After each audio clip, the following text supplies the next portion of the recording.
மறுசுழற்சிக்கு அதாவது நீங்கள் விற்றுட்டு வேற அதில் 2 காசு பார்க்க முடிகிற பொருளாக வாங்குங்க. இப்போ ஒரு வீட்டுக்கெல்லாம் போனால் டப்பா டப்பா வச்சுருக்காங்க பிளாஸ்டிக்கில்.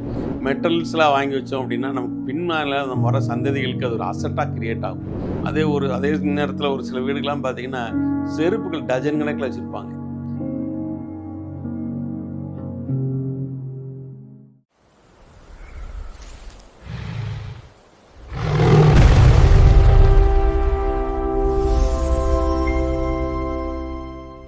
அதே மாதிரி நம்ம கையில் பணம் இருக்கும்போது அந்த பணத்தை நம்ம செலவு பண்ணுறதுக்கு ஒவ்வொரு முறையும் யோசிக்கணுங்க. ஒரு வீட்டில் ஒரு போதுமான அளவுக்கு இருந்தால் பொருள்கள் இருந்தாலே போதும். நம்ம சம்மந்தமாக என்றைக்கோ ஒரு நாளைக்கு ஒரு கேக் செய்யணும் அப்படிங்கிறக்காக வேண்டி ஓவன் வாங்கி வைக்கிறது, வீட்டில் ஆடம்பரமான பொருட்கள் வாங்கி குமிக்கிறது, சம்மந்தம் இல்லாமல் நமக்கு அவசியமே இல்லாத கட்டர் வாங்குறது, சமையல் பொருள்கள் நிறைய வீடுகளில் பார்த்திங்கன்னா சமையலுக்கு வேண்டிய முக்கியமான பொருள்களை விட சமையலுக்கு தேவையில்லாத பண்ட பாத்திரங்கள் தான் அதிகமாக இருக்குது. அதெல்லாம் டெட் இன்வெஸ்ட்மெண்ட். அந்த இன்வெஸ்ட்மெண்ட்டை வச்சு நம்ம எதுவுமே பண்ண முடியாது, யாருக்கும் கொடுக்க முடியாது, விற்க முடியாது. அது பழைய பொருளாக மாறி அது எந்த வித உபயோகமும் கிடையாது. அது ஒரு மொபைல் நம்ம 1,00,000 2,00,000த்துக்கு வாங்குகிறோம் அப்படின்னா அதுக்கு தேவைகள் எதுவுமே கிடையாது. அதில் நம்ம அதிகபட்சம் படம் பார்க்குறோம், வேறு எதுவுமே செய்கிறதில்ல. யூடியூப் பார்க்குறோம், ஃபேஸ்புக் பார்க்குறோம். அதுக்கு அவ்வளோ பெரிய முதலீடு தேவையா அப்படிங்கிறது நமக்கு ரொம்ப முக்கியமாக பார்க்க வேண்டியது. அதுக்கெல்லாம் என்ன கேட்டீங்கன்னா, வாங்கின மறுநாள் காலையில் நீங்கள் வைத்தாலே 20% பணம் போயிடும். அப்படிப்பட்ட டெப்ரிஷியேஷன் தேய்மானம் அதிகமாக இருக்கக்கூடிய பொருள்கள் மேலேயும் மதிப்பு இல்லாத பொருள் மேலேயும் நீங்கள் தொடர்ந்து செலவு பண்ணாதீங்க. அது நம்மளோட மணி பர்ஸை ரொம்ப கடிச்சிடும், கையை கடிச்சிடும். அவசரத்துக்கு நம்ம எதையுமே செய்ய முடியாது. எந்த ஒரு சூழ்நிலையிலும் நமக்கு மாற்றக்கூடிய பொருளாக இருக்கணும். முதல்லலாம் பார்த்தீங்கன்னா, அந்த காலத்தில் எங்கள் வீடுகள் எல்லாமே பெரிய பெரிய செம்பு பானை இதெல்லாம் இருக்கும். அதெல்லாம் இந்த மாதிரி நீங்கள் எந்த நேரத்தினாலும் இப்போ செம்பு பானை ஒரு 10 பானை இருந்ததுன்னா அதெல்லாம் இன்றைக்கி நல்ல ரேட்டு போயிட்டுருக்கு. அண்டால் நல்ல ரேட்டு போயிட்டுருக்கு. ஆனால் இப்போ நம்ம என்ன பண்ணுறோம், பிளாஸ்டிக்கில் ஏதாவது வாங்குகிறோம், யூஸ் பண்ணுறோம், உடஞ்சி போயிடுது. அது எதுக்குமே மதிப்பே இல்லாமல் போயிடுது. வீட்டு பொருட்கள் எல்லாமே பார்த்திங்கன்னா மெட்டல்ஸ்லாம் வாங்கி வச்சோம் அப்படின்னா நமக்கு பின்னால் நம்ம வர சந்ததிகளுக்கு அது ஒரு அசட்டாக கிரியேட் ஆகும். அதை விட்டு போட்டு அதை வாங்குகிறோம், இதை வாங்குகிறோம், பளிச்சுன்னு இருக்குன்னு சொல்லிட்டு தேவையில்லாமல் டப்பா ஒரு வீட்டுக்கெல்லாம் போனால் டப்பா டப்பா வச்சுருக்காங்க பிளாஸ்டிக்கில். அந்த டப்பா ஏர் டைட் கண்டெய்னர் அப்படிங்கிறாங்க. அது ஏன் அப்படி இல்லை, அந்த மாதிரிலாம் செலவு பண்ணுறதுல உங்களுக்கு எந்த வித பலனுமே கிடையாது.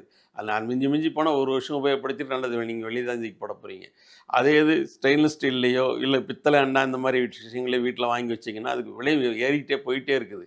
அப்போ அந்த மாதிரி நம்ம ஒவ்வொரு செலவுகள் பண்ணும்போதுமே அந்த பொருள் வாங்கி நம்ம உபயோகப்படுத்தும் போது இந்த பொருள் எதுக்கு பயன்பாடாகும் அப்படின்னு நம்ம ரொம்ப முக்கியமாக கவனிக்கணும்.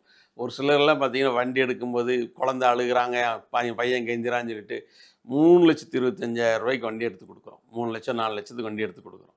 அந்த வண்டியோட மைலேஜ் பார்த்திங்கன்னா வெறும் 20 கிலோமீட்டர் 25 கிலோமீட்டர் தான். எனக்கு தெரிஞ்ச ஒரு நண்பர் இந்த மாதிரி வண்டி வாங்கிட்டு அது 2வது விற்கிறக்கு மார்க்கெட்டில் ரீசேல் விலைக்கு ரொம்ப சிரமப்பட்டாங்க. ஆனால் பல ரேட்டுக்கு கொண்டு கேட்கும்போது இவங்களுக்கு வாங்கின ரேட்டே தான் மனசில் நிற்குது. நான் 3,7 லட்சம் கொடுத்து வாங்கினதுங்க, அது அடிஷனலாக 10 லட்சம் 15 லட்சம் போட்டிருக்கணுங்க.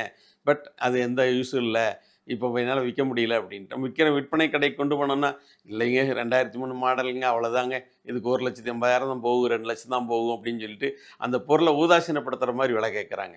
இதெல்லாம் நமக்கு மிகப்பெரிய இழப்பு. நம்ம ஒரு பொருள் வாங்குகிறோம், பைக் வாங்குகிறோம், அது வாங்குறோன்னா அந்த கம்பெனியில் ரீசேல் வேல்யூ இருக்குதா, அது நமக்கு உபயோகப்படுமா, திருப்பி என்ன பண்ணப்படும் அப்படின்னு நம்ம யோசிக்கணும்.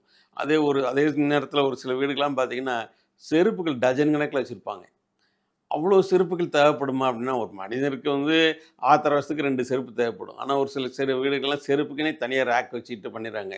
அதெல்லாம் பணம் இருக்கும்போது ஈஸியாக தெரியும். ஒரு கட்டத்தில் பணம் நம்ம கம்மியாக இருக்கும்போது செருப்பு நீங்கள் மாற்ற முடியாது, எங்கேயும் கொண்டு விற்க முடியாது. முடிஞ்ச வரைக்கும் நம்ம வாங்கி உபயோகப்படுத்தக்கூடிய ஒவ்வொரு பொருளுமே ரீசேல் வேல்யூ இருக்கிற மாதிரி பொருளாக வாங்குங்க. வாங்கினோம்னா தான் நம்ம வீட்டில் நமக்கு எதாவது கையை கடிக்கிற நேரத்தில் டக்குன்னு கை மாற்றி விட்டு 2 காசு பார்த்து அதை வச்சு 2 ஜீவனாஸ்பதம் பண்ண முடியும். நடுத்தர வர்க்கத்தில் தான் ரொம்ப அநியாயமாக இப்போ செலவு பண்ணுறீங்க. இந்த அநியாய செலவுகளை கொஞ்சம் கொஞ்சமாக குறைச்சிட்டு வந்தாலே நம்ம கையில் காசு நிற்கும். நம்ம கையில் காசு நின்னா மட்டும்தான் அந்த பணம் இன்னொரு பணத்தை ஈர்த்து கொண்டு வரும். 1ஆந்தேதி வாங்குகிற சம்பளத்தை நம்ம 25ஆந்தேதிக்குள்ளே முடிச்சிட்டோம் அப்படின்னா அப்புறம் அந்த 5 நாள் 10 நாள் அப்படிங்கிற ரொம்ப அவதி வர நாள் ஆகிவிடும்.